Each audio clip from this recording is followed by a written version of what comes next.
Hello বন্ধুরা, জ্ঞানজ্যোতি coaching সেন্টারের পক্ষ থেকে তোমাদের সকলকে জানাই আরও একবার স্বাগত। আজকের ক্লাসে আলোচনার বিষয় হচ্ছে পলিশ সম্পর্কে, অর্থাৎ পলিশ বলতে কি বোঝো বা what do you mean by polish. ঠিক আছে, এই যে পলিশ সংক্রান্ত যে বিষয়টা রয়েছে সেটা নিয়েই মূলত আজকের এই ক্লাসে তোমাদের সঙ্গে আলোচনা করব। ঠিক আছে, আচ্ছা, আলোচনার বিষয় শুরু করার আগে তোমাদেরকে একটা ছোট্ট ইনফরমেশন দিয়ে রাখি। তোমরা যারা যারা ভাবছো আমাদের সঙ্গে অনলাইনে যুক্ত হবে, তারা কর্নারে দুটো নাম্বার দেখতে পাচ্ছ, 7076398606 এবং 6295916282। এই নাম্বার দুটি হলো আমাদের জ্ঞানজ্যোতি কোচিং সেন্টারের অফিসিয়াল হেল্পলাইন নাম্বার। তোমরা যারা যারা ভাবছো আমাদের সঙ্গে অনলাইনে যুক্ত হবে, নাম্বার দুটির মধ্যে কিন্তু যে কোনো একটি নাম্বারে যোগাযোগ করে যুক্ত হয়ে যেতে পারো। ঠিক আছে, এছাড়াও তোমাদের সেমিস্টারের কোর্স ফি সম্পর্কে বলে রাখি। তোমাদের কোর্স ফি যেটা আগে ছিল সেটা ছিল হচ্ছে 1199 রুপিস, কিন্তু এই কোর্স ফিটা এখন তোমাদের পে করতে হচ্ছে না। তার কারণ তোমাদের জন্য একটা খুবই সুন্দর অফার রাখা হয়েছে। তোমরা কিন্তু শুধুমাত্র 99 রুপিস রেজিস্ট্রেশন ফি এর বিনিময়ে তোমাদের পুরো সেমিস্টারটা ক্লিয়ার করে নিতে পারছো। এবং এই যে একটা অফার রাখা হয়েছে, এই অফারটা কিন্তু শুধুমাত্র প্রথম 100 জন স্টুডেন্টসের জন্য রাখা হয়েছে। অর্থাৎ সেকেন্ড সেমিস্টারের প্রথম 100 জন, ফোর্থ সেমিস্টারের প্রথম 100 জন এবং সিক্স সেমিস্টারের প্রথম 100 জন স্টুডেন্টসের জন্য এই অফারটা রাখা হয়েছে। ঠিক আছে, আচ্ছা, এই ছিল ইনফরমেশনের বিষয়। এবার আলোচনার বিষয় সরাসরি শুরু করছি। দেখো, মূলত পলিশ বলতে যদি এক কথায় বলি তাহলে পলিশ বলতে বোঝায় হচ্ছে যে নগর রাষ্ট্রকে। ঠিক আছে, তাহলে পলিশ বলতে এক কথায় কি বোঝানো হচ্ছে? নগর রাষ্ট্রকে। দেখো, বলেছে গ্রিক পলিশ শব্দের ইংরেজি প্রতিশব্দ হলো সিটি স্টেট বা নগর রাষ্ট্র। যেটা আমি প্রথমে বললাম, এই পলিশ বলতে কিন্তু এক কথায় নগর রাষ্ট্রকে বোঝানো হয়। এবং যে পলিসির ডিটেলসটা কি রয়েছে সেটা একটু দেখে নিব আমরা এখন। আচ্ছা, প্রথমে রয়েছে স্বতন্ত্র অস্তিত্ব।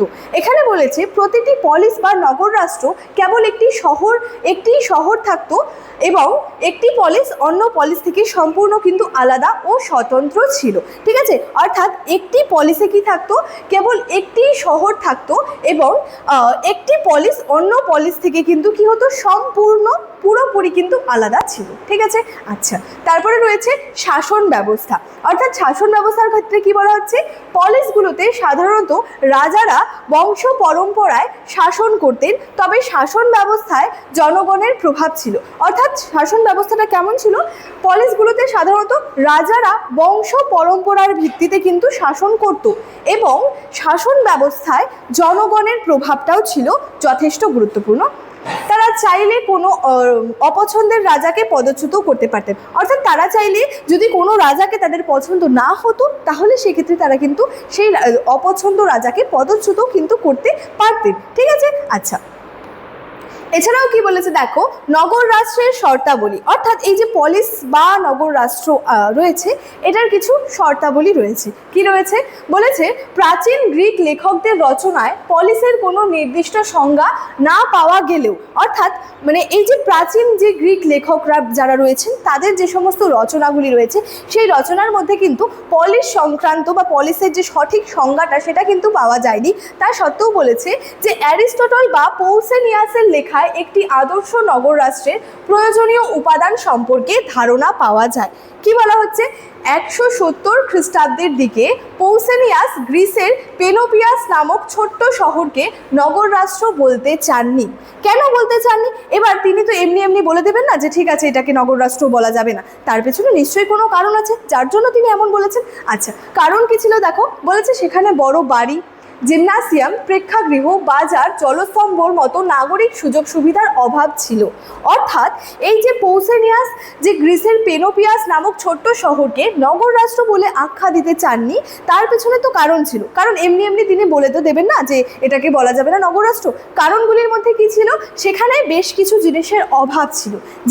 যেমন বলেছে সেখানে কোনো বাড়ির অভাব ছিল, সেখানে কোনো বড় বাড়ি ছিল না, সেখানে জিমনাসিয়াম নেই, প্রেক্ষাগৃহ, বাজার, জলস্তম্ভ, এই সমস্ত যেগুলো নাগরিক সুযোগ সুবিধা দরকার সেগুলির সেখানে কি দেখা দেয়? একটা অভাব দেখা দেয়।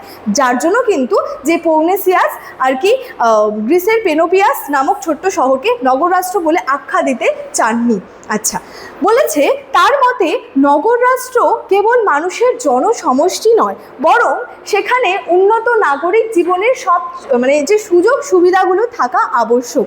অর্থাৎ নগর রাষ্ট্র বলতে কিন্তু যে শুধুমাত্র মানুষের জনসমষ্টিকে বোঝায় না, বরং সেখানে কি থাকবে, নাগরিক জীবনের সমস্ত রকমের যে সুযোগ সুবিধাগুলি থাকবে সেগুলো থাকা কিন্তু আবশ্যক। ঠিক আছে।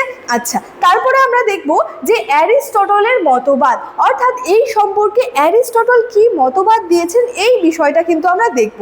এখানে বলেছে বিখ্যাত দার্শনিক অ্যারিস্টটল তার পলিটিক্স গ্রন্থে একটি নগর রাষ্ট্রের জন্য 4টি অপরিহার্য উপাদানের কথা উল্লেখ করেছেন। অ্যারিস্টটল কি বলেছেন, এই যে তার যে একটা বিখ্যাত গ্রন্থ ছিল পলিটিক্স, সেখানে তিনি বলেছেন যে নগর রাষ্ট্রের জন্য 4টি উপাদান অপরিহার্য উপাদান রয়েছে। কি রয়েছে সেই উপাদানগুলি? প্রথমটা রয়েছে স্বাস্থ্য, তারপরে রয়েছে প্রতিরক্ষা অর্থাৎ রক্ষা, তারপরে রয়েছে রাজনৈতিক কার্যকলাপের জন্য একটা উপযুক্ত পরিবেশ, একটা পরিবেশ থাকা দরকার রাজনৈতিক কার্যকলাপের জন্য, তারপরে রয়েছে যে সৌন্দর্য। এই সমস্ত যে বিষয়গুলো আছে এটা কিন্তু অ্যারিস্টটল তার বিখ্যাত যে পলিটিক্স গ্রন্থের মধ্যে কিন্তু যে নগর রাষ্ট্রের জন্য 4টি অপরিহার্য উপাদানের কথা উল্লেখ করেছে। তাহলে পলিস বলতে এক কথায় কি বোঝানো হয়? নগর রাষ্ট্রকে কিন্তু বোঝানো হয়ে থাকে। ঠিক আছে। স্বতন্ত্র অস্তিত্ব নিয়ে কি বলা হচ্ছে? শাসন ব্যবস্থা, তারপরে নগর রাষ্ট্রের কিছু শর্তাবলী কি রয়েছে এবং অ্যারিস্টটল কি মতবাদ দিয়েছেন এই সম্পর্কে, এই সমস্ত বিষয়গুলো নিয়ে আজকের এই ক্লাসের মাধ্যমে তোমাদের সঙ্গে আলোচনা করলাম। আজকের ক্লাসে আলোচনার বিষয় এতটাই ছিল। ইনফরমেশন ভিডিও শুরুতেই আলোচনা করে রেখেছিলাম। চলো আজকের ক্লাস এতটাই, দেখা হচ্ছে পরবর্তী ক্লাসে। Thank you so much, thanks for watching.